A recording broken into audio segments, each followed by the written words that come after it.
Welcome back to another UNC Tar Heels football recruiting podcast here on TarHeelIllustrated.com.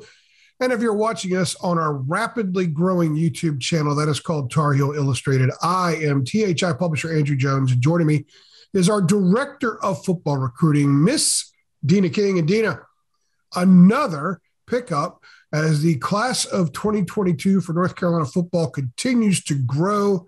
It may still yet grow a little bit bigger, if not by signing day this coming Wednesday, perhaps into February at the next signing day, what used to be traditionally National Signing Day, but I think now we all kind of recognize mid-December as National Signing Day. Will Hardy, a three-star safety, previously committed to Virginia. He attends Greater Atlanta Christian from Norcross, Georgia, 6'2", 190 pounds, the number 98 overall prospect in an incredibly stacked state of Georgia. He has decided to flip his commitment from Virginia and commit to the Tar Heels. This is something that you have been tracking since June, and you had a lot of interaction with Will. There was a time earlier in the fall where we thought, you know what, this may be happening. Then things appeared to be fairly settled at UVA with him. And then Bronco Mendenhall shocked a lot of people, announced that he was going to retire after the bowl game, and Carolina stayed on Will Hardy, really kind of picked up the heat a little bit then, and then he had an official visit this weekend in North Carolina, and that is where things led to him popping. So your thoughts on Will Hardy, the roller coaster that is Will Hardy's ultimate arrival, if you will, at the University of North Carolina? Yeah, it's been a roller coaster ride because he committed to Virginia really early in the process. And April. And with everything going on, the staff, especially Coach Bateman, was in on him and zeroed in on Hardy when some of the other targets that chose other schools. So what was interesting was they actually talked him into taking a game day visit with Miami, which he saw a really good game and was around a lot of the UNC commits at the time. So he got to see a game, got to see a good atmosphere, and left that visit, saying very good things about Carolina.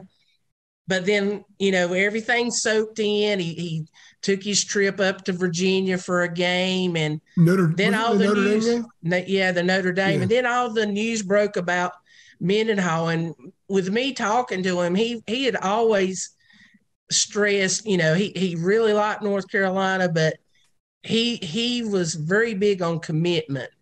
And, he felt like once you give your word to a coach, that, he wanted to keep his word. But with Mendenhall leaving Virginia, it's basically like reopened everything. He felt no longer committed to there. Yeah. So during the recruiting weeks that the staff had, they made a priority to go see him, had an in-home visit with him, and things went very well. And he went on an official visit to Chapel Hill, and I guess the rest is everything went well there, and he decided to be a Tar Heel. I go back to his visit for the Miami game, and as you know, I go out on the photo deck before games, which is just below the press box, and I shoot photos and some images, tweet them out, let people know we're there. I'm looking at players when they come out. We don't always know who's hurt and who's playing and who isn't. And I look for kids that have been banged up and were, being monitored during the week just to get an idea about that. I also look at recruits. And, for example, when Zach Rice was there for his visit this past September, he was the toast of everything. And so that we got a lot of intel just watching that. So when Will Hardy was there, I thought it was really interesting when the recruits usually come out about maybe an hour and 15 minutes before a game starts, they come out like a slow wave. Will Hardy came out with Jay Bateman long before that, and they were standing in the end zone and they were talking for 10, 12 minutes. And then Bateman took him to another spot of the end zone. And then Bateman went in the tunnel and Tommy Thigpen came out and spent some time with him. So they were putting on the full court press in mid-October when Will Hardy was very committed to Virginia, but also loved Carolina, like you said. And you could tell, you even told me, you never know how things are, but if something happens, Carolina's going to be in good shape. And they were. All it needed was Bronco Mendenhall to really surprise. I talked to my Virginia guys. They had no idea. They did not see that coming.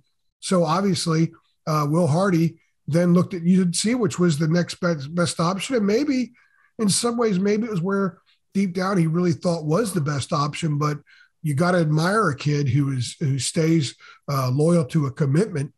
And it wouldn't have been a bad choice for him had he gone to UVA for a lot of reasons. So I think that says a lot about him, but it also says a lot about how much UNC wanted this kid.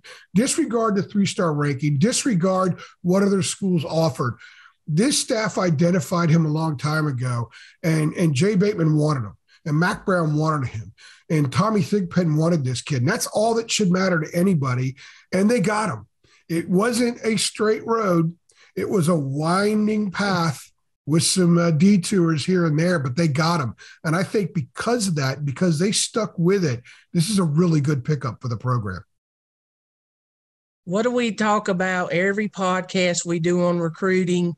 It's the relationships the staff builds with these kids. And that, yep. You know, when covering Hardy, we said Carolina stayed in touch, because you never know. Like this is a silly season in football where coaches they get fired, they resign, they move on to bigger jobs, go to the NFL, just crazy, and you got the transfer portal. So silly, crazy times in football. So by Carolina keeping that door open in the Hardy house, they've basically already had great relationships established with the Hardy family. His dad's a high school coach, so they're a football family, so they understand everything there is about football. So when this news happened with Mendenhall, Carolina was basically sitting all pretty because he had already been up there on a visit for a game day. Mac and Jay Bateman did an in-home with him. So the relationships was there. Somebody that they saw face-to-face. We know how important face-to-face meeting is to Mac. He explained that in a press conference earlier last week. So just huge. And the fact that there was some other schools that have inquired about Will ever since the decommitment, but he really wanted to go up to visit Chapel Hill, and they rode out not the red carpet but the blue carpet for him. Well, let's also note the fact that the continuity on Carolina's staff, I think, is a factor in this as well.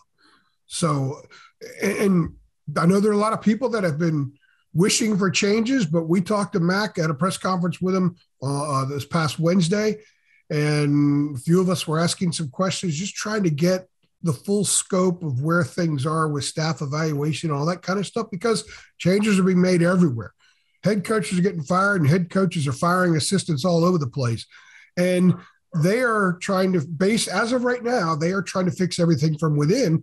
So they have that staff continuity. So when Jay Bateman and Mac went down to see Will Hardy, it wasn't like Mac and Jay are there. Well, Jay's just a figurehead now, get him in, and then Jay's gone. We have no idea what's going to happen in the next month or so, right?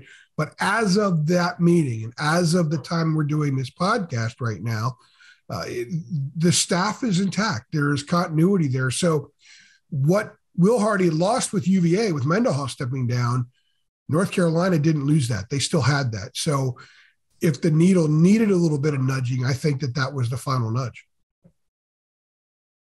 Yeah, I agree with you. As we seen during this period, this recruiting period, Coach Brown was going with, I'm just flying all over the Southeast. You know, uh, he's earning those frequent flyer miles, even though he gets Private to plane. I don't think he's ride getting them. private planes. So. I don't think Mac Brown needs frequent flyer miles. Tar Heel Illustrated does, but not Mac Brown. Yeah. We need a airline sponsorship for Andrew and his travel issues throughout the country and hotel. So if you're out there, talk to us, baby. But I think this is a fantastic pickup for Carolina. You like to see their hard work of a staff pay off. And I think with the young man listening and being open and being serious about considering them and embracing a lot of the things that he liked about UNC, but still staying with UVA until the door opened. And when the door opened, Carolina would, like you said, great line, sitting pretty, and they got him. Will Hardy, 3-star safety from Norcross, Georgia, the number 98 overall prospect in Georgia. And folks, Georgia is absolutely stacked with talent. So, and this kid looks like he could come in and maybe doesn't end up at safety. Maybe he ends up somewhere else. He's an athlete. He's a football player. So it'll be interesting to see ultimately what happens with him at UNC. But he is the latest member of North Carolina's loaded class of 2022. National Signing Day is coming up very, very soon.